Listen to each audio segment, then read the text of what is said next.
Hi. It's what you're doing, making me feel like I'm falling.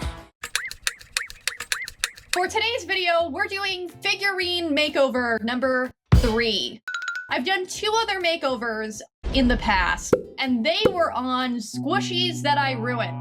Not the bunnies. I do have more hard squishies in my drawer, but we'll use those for a different makeover. For today's makeover, I went to the Dollar Tree a while ago, and I picked up 3 succulents, plucked the succulent stuff out of it, and now I just have these 3 plant pots. We're gonna give that a makeover using clay. Every time I do a video involving clay, I give a quick disclaimer. I know nothing about clay. I'm just trying my best, and everyone please be nice to me, I'm soft.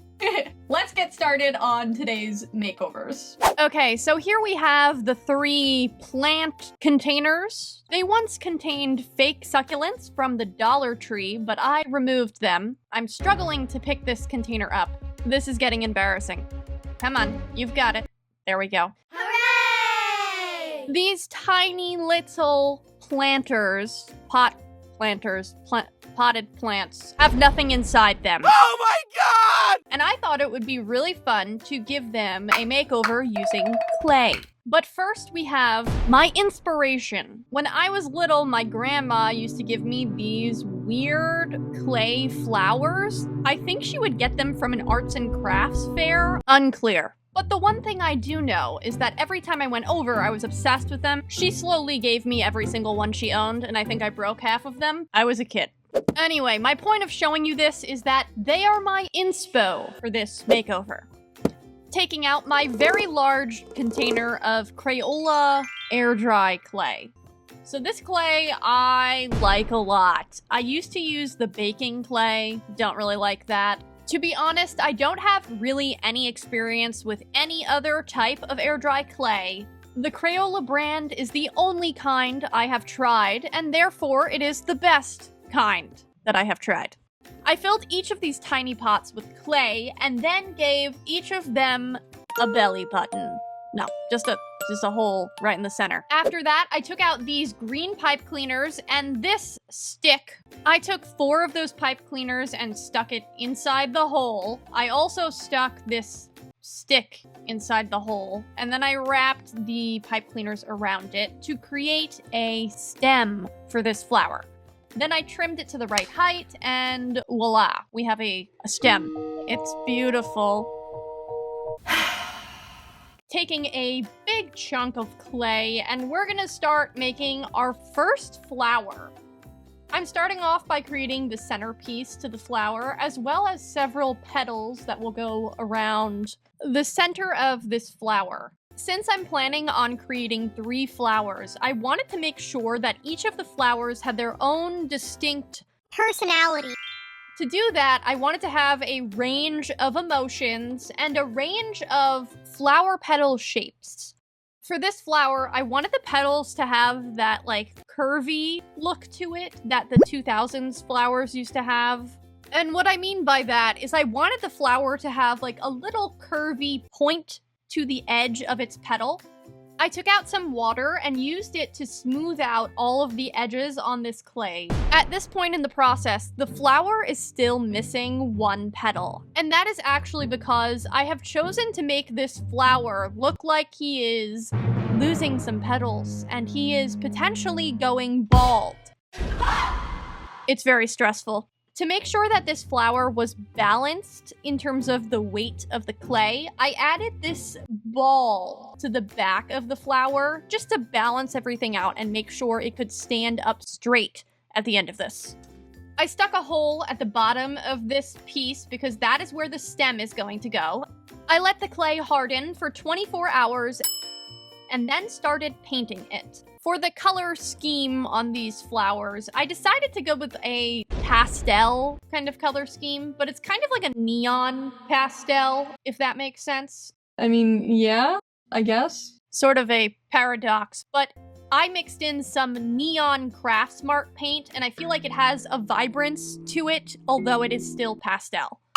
I decided that this flower should be purple. Well, actually, I initially decided that this flower would be blue, but I mixed all my colors off camera and forgot that this one was the blue one, accidentally painted it purple, and he's a purple flower now. I mean, it's fine. I just want it to be blue because blue kind of makes me feel like Blue, sad. but purple could be sad too. I feel like purple has more grumpy vibes than blue. Blue is more like, I'm sad and I'm just gonna cry silently. Purple is like, I'm sad and I'm gonna be really grumpy about it. That's just my current feeling on the colors. Feel free to disagree. I'm taking out my disgusting hot glue gun. It's just really gross. I am so sorry, guys. I just don't care that it's disgusting. I'm securing the very heavy flower to the flower stem, and it's looking pretty good, pretty firm. And we're gonna start working on the face for this sad flower who has lost a petal. After painting the whites of the eyes, I moved on to the sad frown, as well as the sad eyebrows. I feel like the eyebrows just change everything about the face, and these are pretty sad, disgruntled eyebrows. I added some polka dots to the bottom of the potted plant area, and some pupils. I feel like I always sound crazy when I talk about shapes, but hear me out. I really like how the eyebrows are downturned and kind of like shaped with a curve, and I feel like that's Echoed. in the shape of the petal. I feel like that's emphasizing and bringing things together. A little. I decided to add my signature to the potted part of the plant pot. And then I'm taking out my Angelus High Gloss Acrylic Finisher. This is basically like a thing that will seal all the colors in and kind of give it a bit of a shine. I felt like it was missing something, so I added some green dots to the edges of the petals, and I feel like that did bring things together a bit more. And then last but not least, I took out this bag of like shredded paper from the Dollar Tree and just stuck it at the bottom of the potted plant to cover up that clay. And here we have the final look for sad Sandy.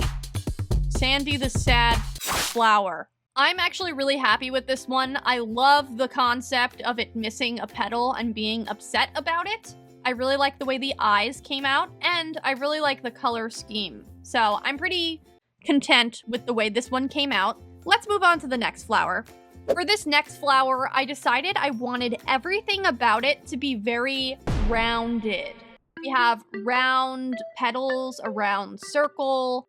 After squishing all of the petals into place, I then went on to blend the clay together. I'm not sure if this is actually the correct way you're supposed to do it, but it did work for me eventually, and I think it's probably fine. I'm not a clay expert, but this looks good enough. Again, for balance purposes, I did add a ball to the back of the flower, just so I could stick the stem into that and also make sure that the flower was not going to fall forward on its face and crack in half. After I had smoothed all of that out with water and a paintbrush, I created a hole for the stem and let it dry overnight. And now we're finally ready for some paint. I started off by painting the back of this flower. I guess you can kind of consider this the skull of the flower. I also took some of that same yellow color that I used before and painted the center pollen part. I don't know what the name of any of this is, okay? And here we have the light blue. The light blue color that I was supposed to paint on the purple flower but then forgot. This color mix-up actually worked out for the best. The basic idea for this flower is that I wanted its personality to be a couple of things. I wanted it to be surprised. I wanted it to look a little bit naive and kind of like it has its head stuck in the clouds. Clouds are round and they are in a blue sky. The flower is supposed to be happy-go-lucky, doesn't really know what's going on, has their head in the clouds, and is a little shocked that some of the other flowers around him are experiencing things like losing a petal, etc.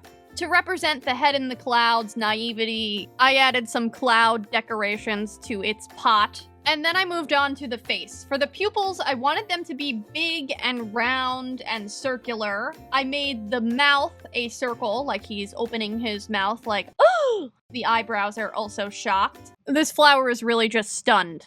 To emphasize a little bit more of the naivety, I added glimmers in the eyes with some stars, and I feel like he does look very like, ooh, like, what's going on? I added my signature down there in the clouds. Tried to make it look a little bit more like a cloud than usual. I think it looks cute. And then we're just adding the acrylic finisher. This is going to seal all the paint in and make it look like it has a nice, shiny varnish on top of it. Paint pens are water-based, and because they're water-based, you can't put an acrylic finisher on top or it will smear everywhere. I've made this mistake before. And last but not least, I added the shredded paper from the Dollar Tree to the bottom of the pot to make sure the clay was covered up. And here we have the final result for our blue, head in the clouds, naive flower that is totally shocked that someone has lost a petal already. I really like this one. I love its personality, I love its color schemes, and I really like the clouds. They echo the round shapes on the shocked mouth and eyes and eyebrows and petals. Let's move on to our last and final makeover for this video.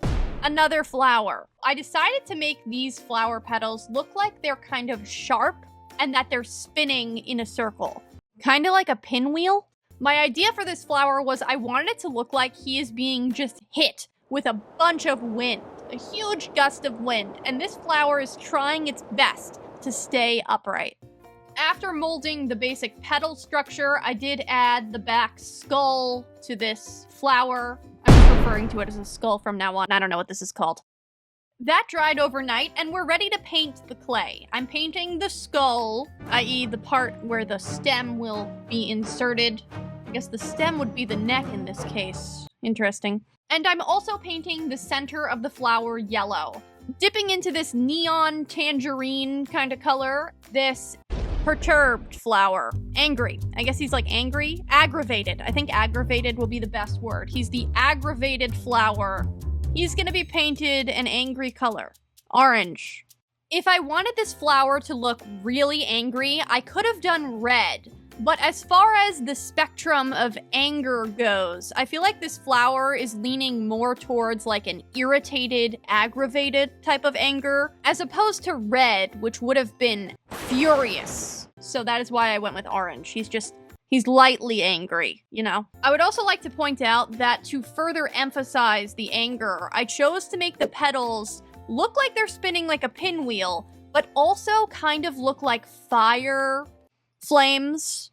I took out my blue and decided to make little swirly things on the pot because I wanted it to look like wind was swirling. I don't know if any of this is making sense. I feel like half the time I just sound like I'm rambling about nothing and no one understands what I'm saying. I gave this flower slightly shocked eyes because I wanted it to feel like he was like, what is going on? I'm so annoyed. Why is there so much wind hitting me? Must stay straight. He's struggling. With my blue Posca paint pen, I added some lines to emphasize the spinningness on the flower petals, and I also added some dots. I'm not sure if I like this or not, but I felt like the petals were just too plain. I don't know, it's kind of hard to make it look like wind is hitting a clay figurine, but I did my best. And last but not least, I added some shredded paper to the bottom part of this pot. And here we have the final look for this very angry, frustrated flower that is being hit by a gust of wind. He looks annoyed and kind of fiery, which I appreciate. I like his facial expression. There's something about it that just screams, I'm really annoyed, perturbed, you know? And here we have all three of the figurine makeovers that I did for this week's episode. We have a sad flower that lost a petal, an aggravated flower that is being hit by a gust of wind, and a rounded flower that is totally shocked by what is going on. Thank you guys so much for watching this video. If you'd like to see more figurine makeovers, I have them linked in one of these two boxes. Otherwise, I'll see you guys next week for another video. Bye!